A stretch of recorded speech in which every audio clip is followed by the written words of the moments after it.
And Andrey Esipenko, well, for him this tournament can go really well if he manages to start well, but it could also go really bad if he doesn't hit good form.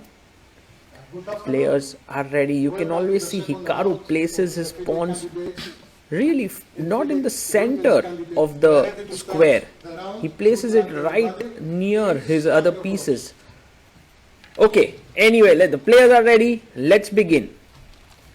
Andrey Esipenko, for his first move, thinks for a bit and opens with the English opening, pawn to c4. Let's see what Hikaru responds back with. He goes pawn to e6, which is exactly what he did with Caruana as well, if we remember. Pawn to g3. So maybe Esipenko has improved upon that game of Caruana and Hikaru. Pawn to d5. Hikaru not shying away from a fight. Bishop g2. Well, Caruana had played knight f3 through a different move order. Knight comes out to f6. And now knight to f3. So if Hikaru wants to repeat, he'll go pawn to d4. But I think it's too risky when your opponent has come prepared for it, seeing the previous game. So c5 is what he has played. And one must point out that Hikaru has got two blacks back to back. Now cd, if you take with the e pawn, there would be d4 leading to the Tarrasch. But knight takes d5 taken.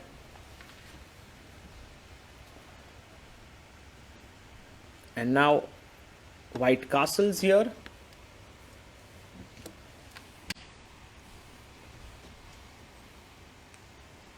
And black goes bishop e7. A very calm way to play this position, but pawn to d4. You can see that Andrey is putting pressure on Hikaru. Now, why is there a pressure? Because after knight takes d4 here,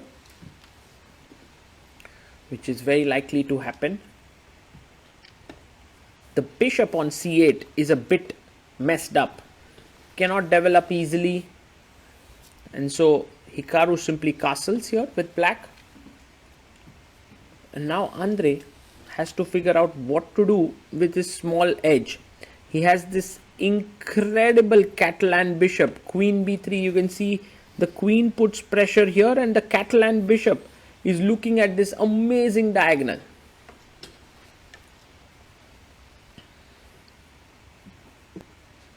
Now black goes knight to c6. And somehow Hikaru, in order to solve his problems, is ready to take up a weak isolated pawn on c6. Knight takes c6.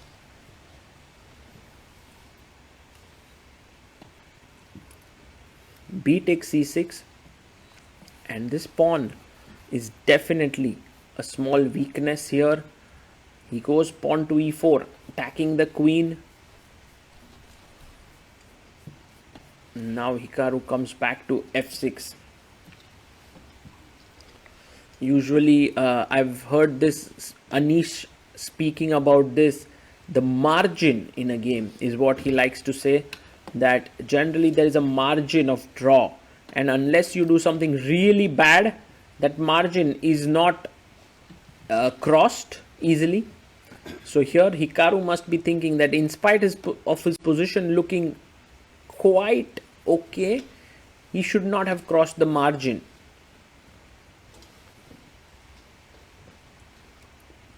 Queen to b6, and now Esipenko, he goes bishop e3. I like this move a lot, because now after queen takes b3, a b3, the rook opens up and the a7 pawn is weak. So bishop comes to c5, and now Andrey takes the bishop, queen takes, and a very good idea is knight to c3 with the idea of knight a4. So for example, knight c3, rook b8, knight a4, let's say queen e7, and now queen c2, and this position is much better for white. But Andrey plays queen c3, a move that maybe not the best, and Hikaru goes back queen b6. He does not take here, which is correct, because take white is better, same plan. But queen b6, he plays knight to d2, and now pawn to c5. Hikaru would love to get rid of this pawn for the b pawn.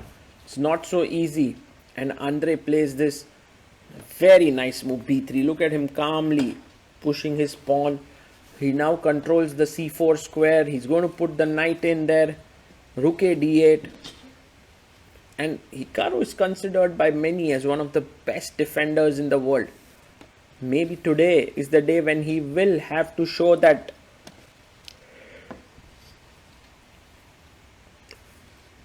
impeccable defense. Bishop takes knight. He gives up the bishop. Queen takes by Andrey. So it's bishop versus knight. The bishop on g2 isn't doing a great job, and e5 fixes the pawns here. But if the bishop can move in here, that could be nice. Rook a c1, attacking the pawn on c5.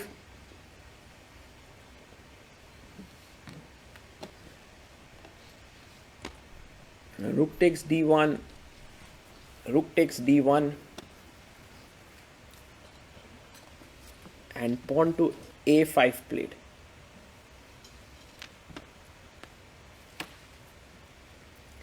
And rook comes to c1 here, putting pressure on c5, and black goes rook to c8.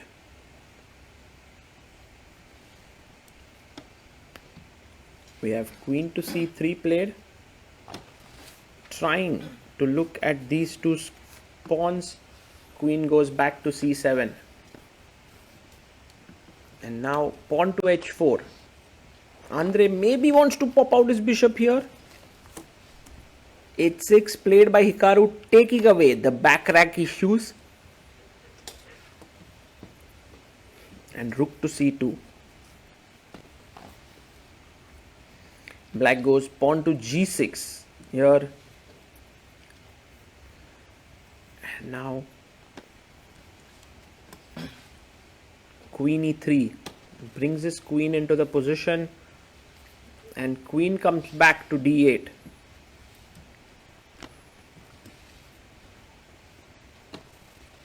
And rook comes to d2. These pawns are weak, but I think Hikaru has managed to generate enough counterplay. Bishop f1. The plan is to put the bishop here and then attack this pawn on h6. So he goes king g7. Now you must note that in this position, rook d2, queen b6, if he had gone and taken this, then c4 would have left the position getting liquidated.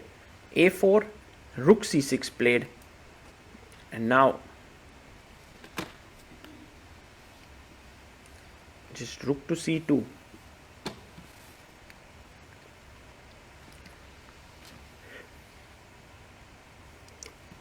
A very direct way to liquidate things by playing c4. Andrey takes, rook takes, and now you will win back this pawn on c4, but you will lose the pawn on e4. Takes, bishop takes, knight takes e4, quickly played by Hikaru. Rook e2 played to attack the pawn. Now a very decent move is f5, because if you play f3, knight takes g3 is hanging. He anyway plays, because knight g3, rook e5 is winning for white. The knight is almost trapped. So that's the reason why he goes back, knight d6.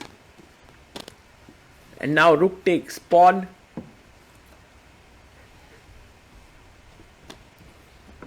Knight takes bishop, pawn takes bishop, and rook to b4, attacking a4 and c4.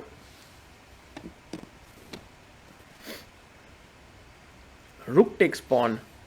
Rook takes c4.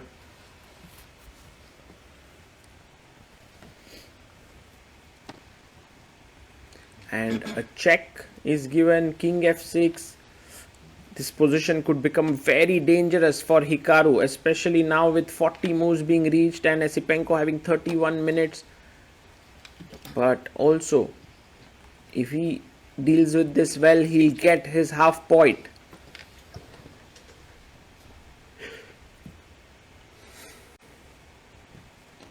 Hikaru gets up, takes his much needed break, but Andrey comes in with his king. King to f2. Now this king defends the pawn. The dream scenario for white is to somehow move the king upwards without losing all his pawns. But it's not so simple. Hikaru now goes check. King comes up and you have to give a check, another check. He finds it. It's a great move because king d4 or king d2 is met with rook takes pawn. So that's why king e2. And now another check, very important. You don't have time to waste. a6, rook a8, white is moving ahead. And if white wants to make progress, has to go king d3.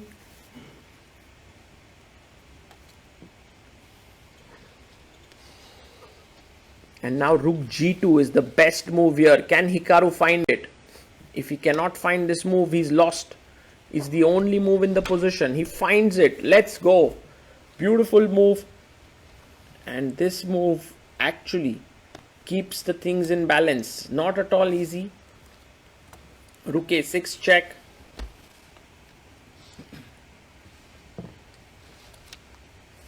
And king goes back to f7.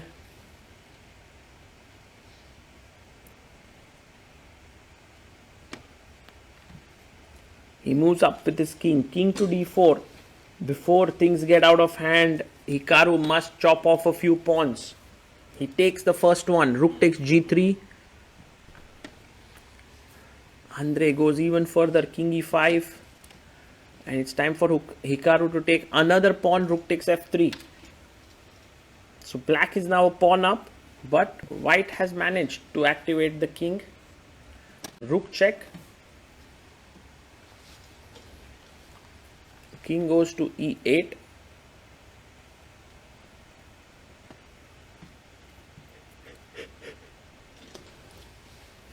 a6 played. He pushes the pawn.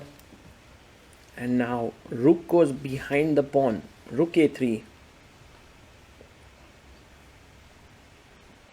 And maybe king e6. Yeah, threatening mate in one. And then you can try and pick up these pawns slowly. He goes king d8, avoiding the mate. And now king f6 played. g6 is hanging, f5 is hanging, h6 is hanging. And so Hikaru comes back and a draw is agreed. Very interesting game, I must say. Andrey Esipenko putting a lot of pressure on Hikaru throughout the game. But in the end, Hikaru's defensive skills were just too good. He triumphed with the defense and got half a point as his reward. And well, hopefully Hikaru will try and push further from round number 3. Because the first 2 rounds have not been very special for him. And nice to see that Andrey and his Hikaru are analyzing together, and we will be back with more games from the FIDE Candidates 2026. I hope you are enjoying this.